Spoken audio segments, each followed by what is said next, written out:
আগে শুধু বলতাম বাবা হারানোর কষ্ট, মা হারানোর কষ্ট কত বেশি, এটা যে সন্তান হারায় সেই জানে। আগে এটা অনুভব করতাম না, এখন অনুভব করি। 1 মাস 16টা দিন আজকে হয়ে গেল আমার বাবা ইন্তেকাল করেছে। এই যে আমার নাম আতিকুর রহমান সিরাজি, আপনারা দেখতেছেন, সিরাজউদ্দিন আমার বাবার নাম। বাবাকে আমি বড় মোহাব্বত করতাম, বড়ই ভালোবাসতাম। অনেক আগ থেকে ইচ্ছা ছিল বাবার পরিচয়ে আমি পরিচিত হব, আল্লাহ আমার এই ইচ্ছা কবুল করেছে। আতিকুর রহমান নামে আমাকে যদি অনেকে নাও চিনে, সিরাজি হুজুর বললে অনেকে চিনে। আজকে 1 মাস 16 দিন হয়ে গেল আমার বাবা দুনিয়া থেকে বিদায় নিয়ে চলে গেছে। বাবাকে শেষ দেখা আমি দেখতে পারিনি। বালুকা উথরাতে আমি বয়ান করতেছিলাম, বয়ানের পরে সংবাদ এসেছে আমার বাবার দুনিয়াতে নেই। বয়ানের পরে মুনাজাতে আমার মুসল্লিদেরকে নিয়ে, শ্রোতাদেরকে নিয়ে আমি দোয়া করেছি বাবার সুস্থতার জন্য। মুনাজাত শেষ করার পরে পিছন থেকে আমার ভাগিনা বলতেছে, মামা বাবা নানার দুনিয়াতে নেই। আমি এ পর্যন্ত বয়সে কোনো মাইয়েতকে আমি গোসল দেইনি, আমার ভয় লাগতো। আমার বাবাকে আমি নিজের হাতে গোসল দিয়েছি। কোনো মাইয়েতকে আমি কাফনের কাপড় পরাইনি, নিজের হারামের কাপড় কেটে কেটে বাবাকে কাফনের কাপড়ে আমি সাজিয়েছি। বাবার লাশটা আমার কাঁধে বহন করে আমি বুঝেছি সন্তানের কাঁধে বাবার লাশ কত ভারী বোঝা। বাবার লাশটাকে আমি আমার নিজের হাতে কবরে নামিয়েছি। আজকে 1 মাস 16 দিন হয়ে গেল। কত জায়গায় দূর দূরান্তে মাহফিলে যাই। এই তো গতকালকের আগের দিন নওগাঁ থেকে আসলাম। এরকম রাজশাহী, চিটাগাং, বাংলাদেশের দূর দূরান্তে এমন কোনো জেলা বাদ নাই যে আমি যাই। দূরে গেলে এখন আমার আরো কষ্ট বেশি লাগে। দূর দূরান্তে গেলে আমার বাবা বড় চিন্তায় থাকতো, বড় টেনশন পেরেশানিতে থাকতো। দূর দূরান্তে যাই। কিছুদিন আগেও ফ্লাইটে বসে বসে মোবাইলের দিকে তাকিয়ে বিমানে বসে বসে কান্না করতেছি। পাশের একজন বলতেছে, হুজুর কি হয়েছে আপনার? বললাম যে না, কিছুই হয়নি, বাবার কথা মনে পড়ে গেছে। দূরে মাহফিলে যাচ্ছি, বাবা থাকলে আমাকে ফোন দিত 3-4 বার। প্রতিদিন দূর দূরান্তে মাহফিলে যেতাম, বাবা ফোন করে বলতো, ও বাজান কেমন আছো, বাজান কোথায় আছো, সাবধানে যাও। আজকে 1 মাস 16 দিন হয়ে গেল, কেউ আর আমাকে বাজান বলে ডাকে না, কেউ আর আমাকে ফোন করে সান্ত্বনা দেয় না, সতর্ক করে না।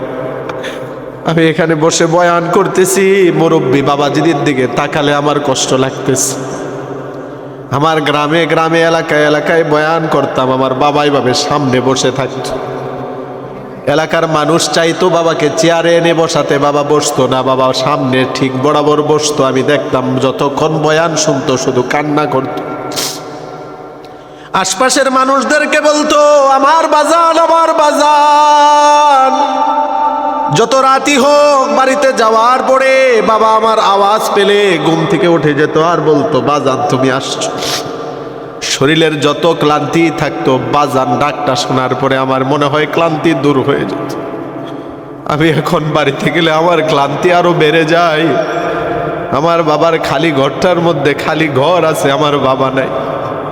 এজন্য আমি এখন বুঝতে পারি বাবা হারানোর কষ্ট কত বেশি। বাজান শব্দে কেউ আর আমাকে এখন ডাকে না, কেউ আর সতর্ক করে না, আর করবেও না। কতদিন কত রাত হয়ে গেল, কেমন জানি মনে হয় কয়েক বছর হয়ে গেল। বাবার নবীজি বলেছিলেন, ওয়া তার রাজুলু যাওজাতাহু। গ্রামে গ্রামে, থানায় থানায়, প্রত্যেক এলাকায় এলাকায় এমন কিছু সন্তান হবে যারা বউয়ের গোলামি করবে, বলেন আছে কিনা? টাঙ্গাইল ঘাটাইল আপনাদের এই এলাকায় নাও থাকতে পারে। রসুল বলেছেন সমাজে সমাজে এমন কিছু স্বামী হবে স্ত্রীর গোলামি করবে। আমি এটা দূষণীয় বলতেছি না, স্ত্রীর কথাই স্বামী চলবে, স্বামীর কথাই স্ত্রী চলবে, সমন্বয়ে পরামর্শ করে চলবে, সংসার সুখীময় হবে, এটা দূষণীয় না। তবে দূষণীয় হলো বউয়ের সব কথা শোনা যাবে না।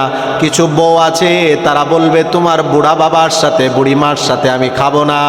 ওই বউকে প্রয়োজনে বিদায় করতে হবে, মা বাবাকে ছাড়া যাবে না।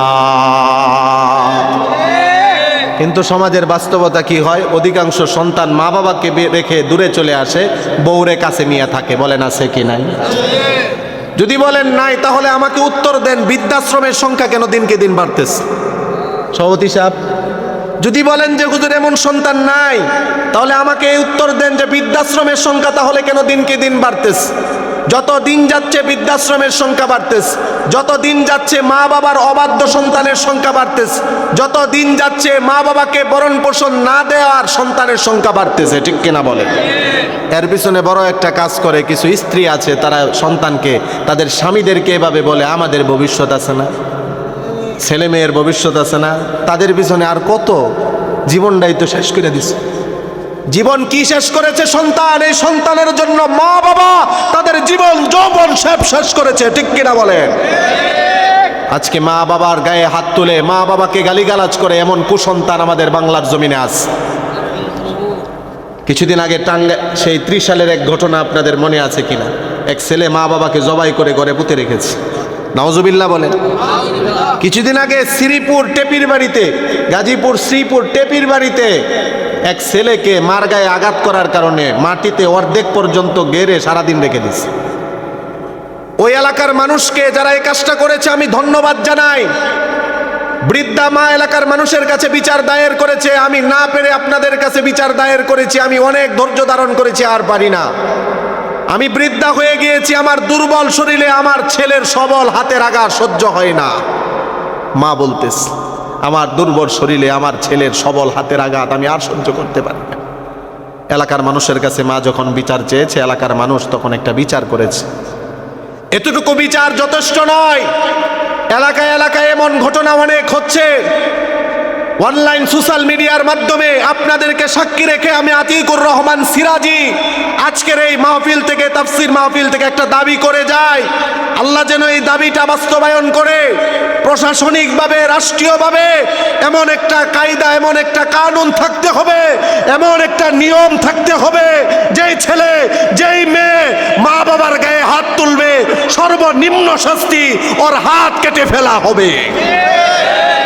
এটা আমার অন্তরের দাবি। সভাপতি সাহেব, কিভাবে একটা ছেলে তার মার কাছে মার গায়ে হাত তোলে? কিভাবে একটা মেয়ে তার মার গায়ে, বাবার গায়ে হাত তোলে? আজকের এখানের যুবক আর তরুণ ভাইদেরকে ব্যাপারে শুধু আমি একটা হাদিস শুনিয়ে যাই, একটা হাদিস শুধু মাথায় রাখবেন। তিরমিজির বর্ণনা 2020 নাম্বার হাদিস। নবীজি বলেন, রিজার রব্বি ফি রিজাল ওয়ালিদি ওয়া সাখাতুর রব্বি ফি সাখাতিল ওয়ালিদি। পিতা মাতা সম্পর্কে বয়ান করলে 2-3 ঘন্টায়ও বয়ান শেষ হবে না, শুধু হাদিসটা মনে রাখবেন। নবীজি বলেন, আল্লাহ তাআলার সন্তুষ্টি হলো মা বাবার সন্তুষ্টির মধ্যে, আল্লাহর অসন্তুষ্টি হলো মা বাবার অসন্তুষ্টির মধ্যে। তার মানে ও ভাই, তোমার বুড়া বাবা, তোমার বুড়ি মা তোমার প্রতি খুশি মানে আল্লাহ খুশি, মা বাবা নারাজ মানে আল্লাহ নারাজ। যত বড় বক্তা হয়ে যাই না কেন, যত বড় মুফতি মুহাদ্দিস শাইখুল হাদিস, যত বড় ইমাম খতিব হয়ে যাই না কেন, আমার মা আমার বাবা যদি আমার প্রতি নারাজ থাকে, আমার কোনো লাভ হবে না। আল্লাহ আমার প্রতি নারাজ। ঠিক কিনা বলে? এবার আপনি আপনার কথা চিন্তা করেন, আমি তো আমাদের কথা বললাম। ও কলিজার টুকরা যুবক ভাই, তরুণ ভাই, যাদের মা আছে, যাদের বাবা আছে, তাদেরকে অনুরোধ করে বলে যাই, কষ্ট যদি দিয়ে থাকেন আজকে ক্ষমা চেয়ে নেবেন, মাফ চেয়ে নেবেন। মা বাবা কষ্ট পেলে যেমন অভিমান করে, ক্ষমা চাইলে সব আবার ভুলে যায়।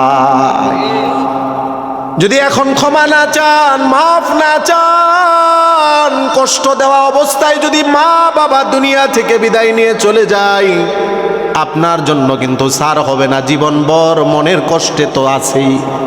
কষ্ট থাকবে, আরে মাকে কষ্ট দিয়েছিলাম, বাবাকে কষ্ট দিয়েছিলাম, ক্ষমা চাইতে পারি নাই। কষ্ট যদি নাও দিয়ে থাকেন, মা বাবা হারা সন্তানের কষ্টগুলো শুনেন, যে মা বাবা হারানোর কষ্ট কত বেশি। আব্বা মা আছে আপনার? বাবা আপনার? আপনার মা নাই, আমার মতো বাবা না। 3 জনকে আমি প্রশ্ন করলাম, বিশ্বাস না হলে আলাদা করে একসময় জিজ্ঞাসা করেন সভাপতি সাহেবকে, ওই মুরব্বী বাবাকে, আমাদের ইমাম সাহেবকে। যে মা বাবা হারাইছেন কেমন লাগে, বাবা হারাইছেন কেমন লাগে, আলাদাভাবে জিজ্ঞাসা করে দেখেন, উত্তর দিতে পারবে না, শুধু চোখ থেকে পানি ঝরবে। আমি আতিকুর রহমান সিরাজি আপনাদেরকে বলে যাই, আগেও তো বয়ান করতাম মা বাবার বিষয়ে, এখনো তো বয়ান করি। আগে শুধু বলতাম বাবা হারানোর কষ্ট, মা হারানোর কষ্ট কত বেশি, এটা যে সন্তান হারায় সেই জানে। আগে এটা অনুভব করতাম না, এখন অনুভব করি। 1 মাস 16টা দিন আজকে হয়ে গেল আমার বাবা ইন্তেকাল করেছে। এই যে আমার নাম আতিকুর রহমান সিরাজি আপনারা দেখতেছেন, সিরাজউদ্দিন আমার বাবার নাম। বাবাকে আমি বড় মোহাব্বত করতাম, বড়ই ভালোবাসতাম। অনেক আগ থেকে ইচ্ছা ছিল বাবার পরিচয়ে আমি পরিচিত হব, আল্লাহ আমার এই ইচ্ছা কবুল করেছে। আতিকুর রহমান নামে আমাকে যদি অনেকে নাও চিনে, সিরাজি হুজুর বললে অনেকে চিনে। আজকে 1 মাস 16 দিন হয়ে গেল আমার বাবা দুনিয়া থেকে বিদায় নিয়ে চলে গেছে।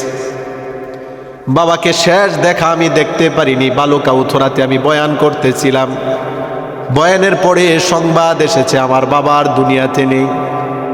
বয়ানের পরে মুনাজাতে আমার মুসল্লিদেরকে নিয়ে, শ্রোতাদেরকে নিয়ে আমি দোয়া করেছি বাবার সুস্থতার জন্য। মুনাজাত শেষ করার পরে পিছন থেকে আমার ভাগিনা বলতেছে, মামা বাবা নানার দুনিয়াতে নেই। আমি এ পর্যন্ত বয়সে কোনো মাইয়েতকে আমি গোসল দেইনি, আমার ভয় লাগতো। আমার বাবাকে আমি নিজের হাতে গোসল দিয়েছি। কোনো মাইয়েতকে আমি কাফনের কাপড় পরাইনি, নিজের হারামের কাপড় কেটে কেটে বাবাকে কাফনের কাপড়ে আমি সাজিয়েছি। বাবার লাশটা আমার কাঁধে বহন করে আমি বুঝেছি সন্তানের কাঁধে বাবার লাশ কত ভারী বোঝা। বাবার লাশটাকে আমি আমার নিজের হাতে কবরে নামিয়েছি। আজকে 1 মাস 16 দিন হয়ে গেল। কত জায়গায় দূর দূরান্তে মাহফিলে যাই।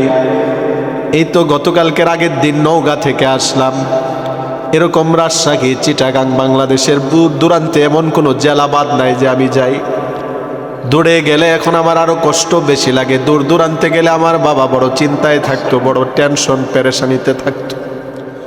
দূর দূরান্তে যাই। কিছুদিন আগেও ফ্লাইটে বসে বসে মোবাইলের দিকে তাকিয়ে, বিমানে বসে বসে কান্না করতেছি। পাশের একজন বলতেছে, হুজুর কি হয়েছে আপনার?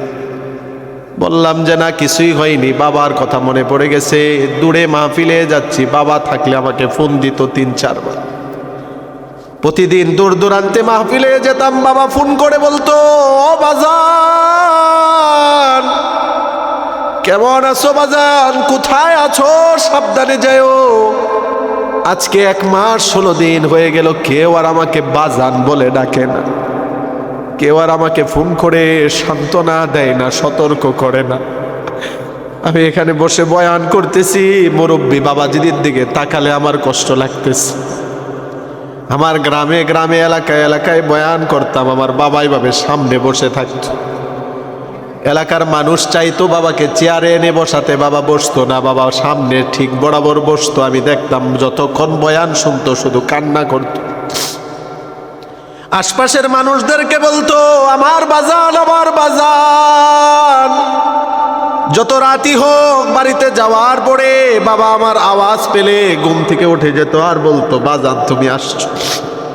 শরীরের যত ক্লান্তি থাকতো, বাজান ডাকটা শোনার পরে আমার মনে হয় ক্লান্তি দূর হয়ে যেত। আমি এখন বাড়িতে গেলে আমার ক্লান্তি আরো বেড়ে যায়। আমার বাবার খালি ঘরটার মধ্যে খালি ঘর আছে, আমার বাবা নাই। এজন্য আমি এখন বুঝতে পারি বাবা হারানোর কষ্ট কত বেশি। বাজান শব্দে কেউ আর আমাকে এখন ডাকে না, কেউ আর সতর্ক করে না, আর করবেও না। কতদিন কত রাত হয়ে গেল, কেমন জানি মনে হয় কয়েক বছর হয়ে গেল। ও টাঙ্গাইল ঘাটাইলের যুবক তরুণ ভাইয়েরা আমার, কিভাবে বললে হয়তো বুঝে আসবে আমি জানি না, তবে আমি অনুরোধ করে বলে যাই, যাদের আছে কদর করেন, না থাকলে কষ্টের কোনো সীমা নাই। রাসূল বলেছেন, ওয়া তো আর রাজুলু যাওজাতাহু, কিয়ামতের আগে এমন কিছু স্বামী হবে স্ত্রীদের গোলামি করবে। ভাই আপনি স্ত্রীর হক আদায় করেন, আমি বলি না যে স্ত্রীর হক আদায় করা যাবে না। স্ত্রীর হক আদায় করা এটা যেমন আপনার উপর আবশ্যক, তার চেয়ে বড় আবশ্যক হলো সন্তান হয়ে মা বাবার হক আদায় করা। ঠিক কিনা বলেন? এতটুকু আপনি লিখে রাখতে পারেন। যদি বলেন আমি লিখে দিব, নিচে আমার সাইন করে দিব, আজকে যেই সন্তান মাকে বাবাকে অবহেলা করে, অনেক সন্তান অবহেলা করে মা বাবাকে ভাত কাপড় দেয় না।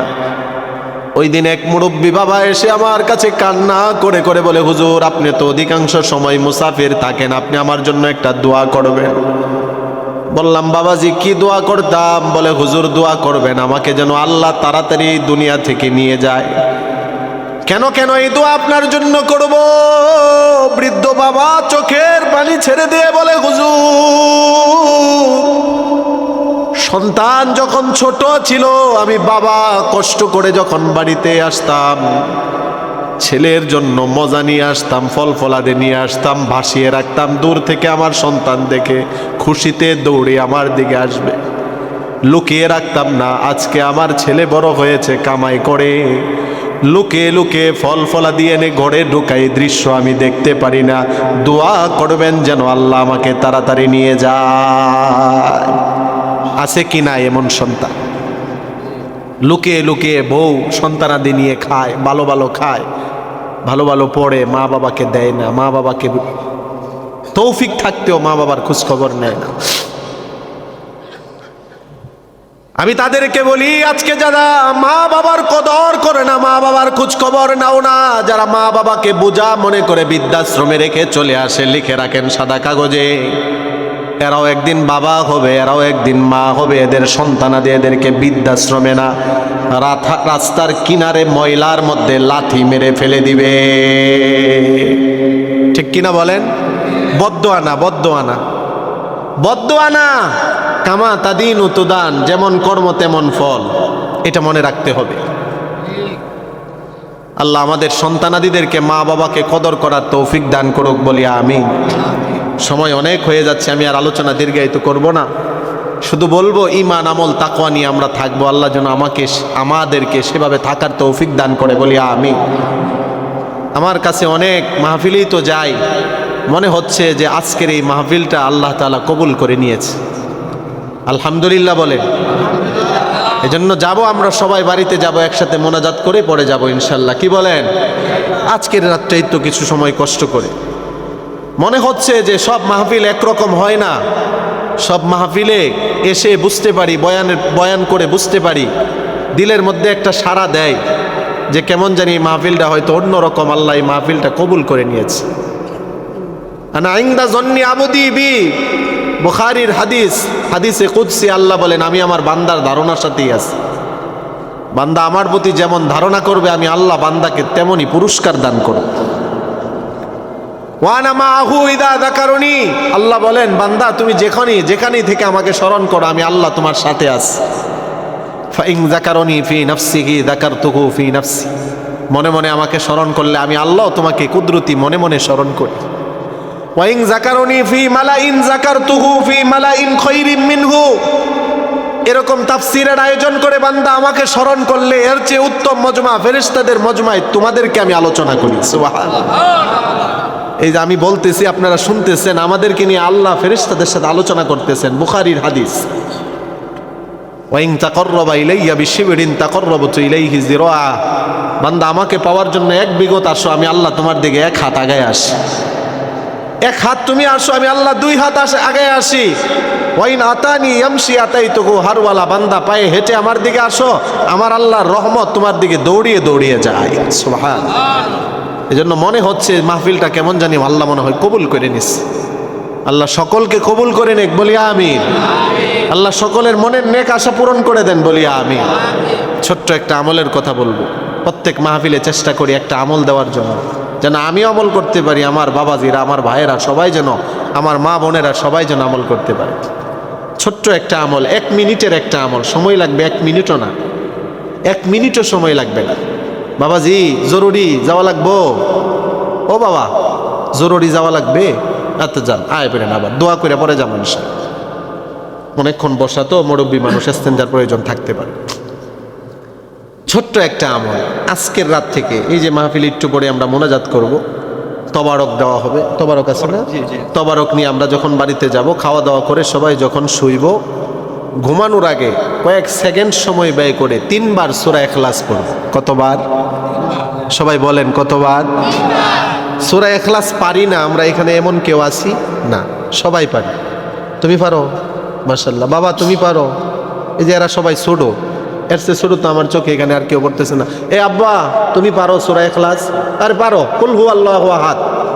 এই যে সূরা ইখলাস পারে না, কুল হু আল্লাহু আহাদ পারে। তার মানে সূরা ইখলাস এই নামে, এই সূরা যে সূরা ইখলাস এটা আমরা অনেকে জানি না, আমরা কুল হু আল্লাহ শরীফ জানি, কুল হু সূরা। অনেকে আমরা জানি যে এই সূরাটার নাম কি সূরা? কুল হু সূরা। আমি জানি যে হ্যাঁ পারে, এই জন্য বললাম তুমি ইখলাস পারো না, কুল হু আল্লাহু আহাদ পারো? কয় হ্যাঁ পারি। কুল হু আল্লাহু আহাদ আল্লাহুস সামাদ লাম ইয়ালিদ ওয়া লাম ইউলাদ ওয়া লাম ইয়াকুল লাহু কুফুয়ান আহাদ। কয়েক সেকেন্ড মাত্র লেগেছে, সূরা ইখলাস একবার পড়লাম। আপনারা যারা পড়েছেন, যারা পড়েন নাই সবাই শুনছেন, প্রত্যেকের আমল নামায় আল্লাহ 10 পারা কোরআন তেলাওয়াতের সওয়াব দান করেছে। মা বোনেরা দূর থেকে সূরা ইখলাস তেলাওয়াত শুনেছে, মা বোনদের আমল নামায় আল্লাহ 10 পারা কোরআন তেলাওয়াতের সওয়াব দিয়েছে। মাহফিলের সীমানার ভিতরে নেই, অনেক দূর থেকে বয়ান শুনতেছে, তেলাওয়াতও করেনি, শুধুমাত্র সূরা ইখলাসটা শুনেছে। কোরআন পড়লে যেই সওয়াব, শুনলে সমপরিমাণ সওয়াব। কয়েক সেকেন্ড মাত্র সময় লেগেছে। আজ রাত থেকে ইনশাল্লাহ আমরা শুরু করব। 1 বার 2 বার 3 বার তেলাওয়াত করে যদি ঘুমাতে পারি, আল্লাহর নবী বুখারীর বর্ণনা, মুসলিমের বর্ণনা, সূরা ইখলাসের ব্যাপারে নবীজি বলেন, ওয়াল্লাযী নাফসি বিয়াদিহি ইন্নাহা লাতা'দিলু সুলুসাল কুরআন। সূরা ইখলাসের ব্যাপারে বুখারীর মধ্যেও এসেছে, মুসলিম শরীফের মধ্যেও এসেছে। আল্লাহর নবী বলেন এই সূরাটা হলো কোরআনের 3 ভাগের 1 ভাগ।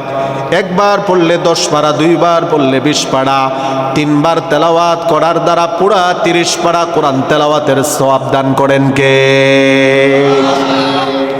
এবার একটু চিন্তা করেন, ও মুরব্বী বাবারা, ও যুবক ভাইয়েরা, পর্দার আড়ালের মা বোনেরা আমার, আজকে রাত থেকে যদি আমরা এই আমলটা শুরু করে দেই, 1 মিনিটও লাগবে না আমলটা করতে। লাভ কি হবে? প্রত্যেক রাত্রে 1 খতম করে কোরআনের সওয়াব আমার আমল নামায়। আল্লাহু আকবার বলেন। একটু ঠান্ডা মাথায় চিন্তা করে দেখেন কি আমলের কথা আমি বললাম। 100 রাত যদি পেয়ে যায়, 100 কোরআন খতমের সওয়াব আমার আমল নামায়। 200 রাত যদি আজকের রাত থেকে পেয়ে যায়, 200 কোরআন খতমের সওয়াব আমার আমল নামায়। এবার একটু আফসোস করেন, তাহলে কত শত শত রাত চলে গেল, আমার আমল নামায় সওয়াব হলো না। যা যাওয়ার তো চলে গেছে, ভবিষ্যতে যাবে না, নিয়ত আছে তো ইনশাআল্লাহ। রাসূলকে এসে প্রশ্ন করা হলো, আইয়ুল আমালি আহাব্বু ইলাল্লাহ, কোন আমল আল্লাহর কাছে প্রিয়? নবীজি বললেন, মাদিম আলাইহি ওয়া ইন কাল্লা, যে আমল নিয়মিত করা হয়, যদিও সেটা ছোট হয়, অল্প হয়, যদিও ছোট আমল যদি নিয়মিত করে, এই আমলের উসিলায় যিনি আমাদেরকে মাফ করে জান্নাত দিবেন তিনি কে? নবীজি বলেন, মান করা কুল হুয়াল্লাহু আহাদ হাত্তা ইয়াখতিমাহা 10 মাররাত। কুল হুয়াল্লাহু আহাদ যদি কেউ প্রতিদিন 10 বার পড়ে, আল্লাহ তার জন্য জান্নাতে একটা প্রাসাদ বানিয়ে দিবে। সুবহানাল্লাহ। যদি কেউ 20 বার প্রতিদিন পড়ে, রাসূল বলেন তার জন্য 2টা প্রাসাদ। ওমান করাহা 30 মাররা বানাল্লাহু লাহু 3 কুসুরিন ফিল জান্নাহ। যদি কেউ প্রতিদিন 30 বার পড়ে, আল্লাহ তাদের জন্য জান্নাতে 3টা প্রাসাদ বানিয়ে দেয়। 10 বার পড়লে 1টা প্রাসাদ, 20 বার পড়লে 2টা, 30 বার পড়লে 3টা। 30 বার আমি গড়ি দৌড়ে দৌড়ে পড়েছি। আমার আলহামদুলিল্লাহ সময় অনেক কম লেগেছে। আপনাদের ব্যাপারে গ্যারান্টি দিয়ে বলতে পারি 10 মিনিটের বেশি কারো লাগবে না। সুবহানাল্লাহ বলেন। 10 মিনিটের বেশি 30 বার প্রতিদিন পড়তে গেলে কারো বেশি লাগবে না। এবার বলেন 24 ঘন্টা হায়াত প্রতিদিন, এর মধ্যে 10টা মিনিট কি এই কাজে আমরা দিতে পারবো না ইনশাআল্লাহ? পারবো না ইনশাআল্লাহ? আচ্ছা, এই আমলগুলো কি শুধু আপনাদের জন্য? আর মা বোনেরা কি বাসায় জি বাংলা স্টার জলসা নিয়ে থাকবে নাকি? সবার জন্য, ঠিক কিনা বলেন? আমাদের অনেক মা বোনেরা বাড়িতে রান্না করে, গান শুনতে শুনতে নাটক দেখতে দেখতে রান্না করে। এই কারণে পরিমাণ মতো লবণ দেওয়ার পরেও লবণ বেশি হয়, মরিচ দেওয়ার পরেও জাল বেশি হয়। ঠিক কিনা বলেন? পরিমাণ ঠিকই আছে, কিন্তু তারপরেও লবণও বেশি, জালও বেশি। বরকত নাই তো, কারণ সে রান্না করছে ডান্স দেখে। ঠিক কিনা? মা বোনেরা, সাংসারিক কাজ করেন, সূরা ইখলাস তেলাওয়াত করা অবস্থায় কাজ করেন। ব্যবসায়ী ভাইয়েরা দোকানে কেসে বসে আছেন, অনেক ব্যবসায়ী ভাই এখানে আছেন, শুনেছি আমি অধিকাংশ ব্যবসায়ী ভাই দোকানের ক্যাশে বসে আছেন। শুধু শুধু ফেসবুক সোশ্যাল মিডিয়াতে সময় নষ্ট করার দরকার নাই, টিভি সিনেমাতে দরকার নাই, গেমসের মধ্যে দরকার নাই। আপনি ক্যাশে বসে বসে কাস্টমার নাই, সূরা ইখলাস পড়েন। ব্যবসায়ী ভাইয়েরা পড়েন, চাকরিজীবী ভাইয়েরা পড়েন, যুবক ভাইয়েরা জীবন নষ্ট করেন না মোবাইলে। আমি জানি এই আজকের এই আমলগুলো মুরব্বী বাবারা পারবে সবাই। আমার কষ্ট লাগে অনেক যুবক ভাইয়েরা হয়তো পারবে না, কারণ মুরব্বী বাবাদের কাছে ফেসবুক নাই, যুবক ভাইদের কাছে ফেসবুক আছে। ঠিক কিনা বলেন? এটার কারণে হয়তো না পারতে পারে, কিন্তু যুবক ভাইরাও যদি এটা থেকে একটু বিরত হয়ে যায় তাইলে আমল করতে পারবে। ঠিক কিনা? আল্লাহ আমার কলিজার টুকরা যুবক ভাইগুলোকে আমল করার তৌফিক দান করুন। ও ভাই, যুবক ভাই, তরুণ ভাই, মরতে তো হবে, তাই না? সবারই মরতে হবে। আসার সিরিয়াল আছে, যাওয়ার কি সিরিয়াল আছে? এই দুইটা হাত একটু তাকায় দেখেন, দুইটা হাতে যেমন বাবাকে কবরে রাখছি, নিজের কলিজার টুকরা একটা শিশু সন্তান, মেয়ে সন্তানকেও কবরে রাখছি। বাবাকেও কবরে রাখার ইতিহাস এই দুই হাতের আছে, স্মৃতি আছে। নিজের কলিজার টুকরা সন্তান, চাঁদের মতো ফুটফুটে সুন্দর কলিজার টুকরা সন্তানকেও কবরে রাখার ইতিহাস আছে, স্মৃতি আছে। তাহলে আসার সিরিয়াল আছে। সিরিয়াল যদি মেনটেন হতো যাওয়ার, তাহলে আমার মেয়ে যেত না আমার আগে, আমি আগে যেতাম। ঠিক কিনা? এই জন্য যুবক তরুণ ভাইদেরকে বলবো, মৃত্যু তো সবাই বরণ করতে হবে। মৃত্যুটা যদি ভালো হয় তাহলে এটা কত কল্যাণকর হবে। মৃত্যুর উপরে ৭০,০০০ ফেরেশতা আমার আপনার জানাজায় আসবে যদি আমি আপনি বেশি বেশি সূরা ইখলাস পড়তে পারি। ৭০,০০০ ফেরেশতার কথা হাদিসে আসছে। এখানে বসে হুজুররা আছেন, ওলামায়ে কেরাম আছেন, যদি একটা কথা আমি বানায়া বলি তাহলে আমাকে যাইতে দিয়ে না, আটকায় রাখেন। আতিকুর রহমান সিরাজি মন গড়া কথা বলে না, কিচ্ছা কাহিনী বলার যোগ্যতা আর আমার নাই। কোরআন হাদিসের যা বলি ততটুকুই, যোগ্যতা যতটুকু আল্লাহ দান করেছে ততটুকু চেষ্টা করি। দলিল ছাড়া কথা নেই, আলহামদুলিল্লাহ দলিল দিয়ে বলতেছি। ৭০,০০০ ফেরেশতা, রসুলের একজন সাহাবী, নাম হলো মুআবিয়া বিন মুআবিয়া।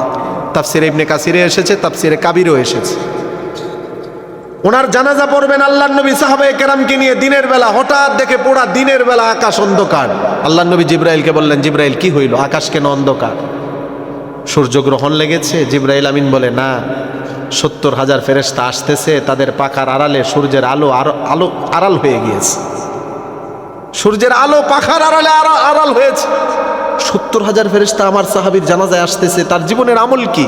জিবরাইল বলতেছে, হুয়া ইকসিরু সূরাতাল ইখলাস, আপনার সাহাবী বেশি বেশি সূরা ইখলাসের আমল করেছে। তা আমরা করলে কি আমাদের জানাজায় আসবে না? আসবে না? আমরা তো সবাই পরিচিতির পাগল।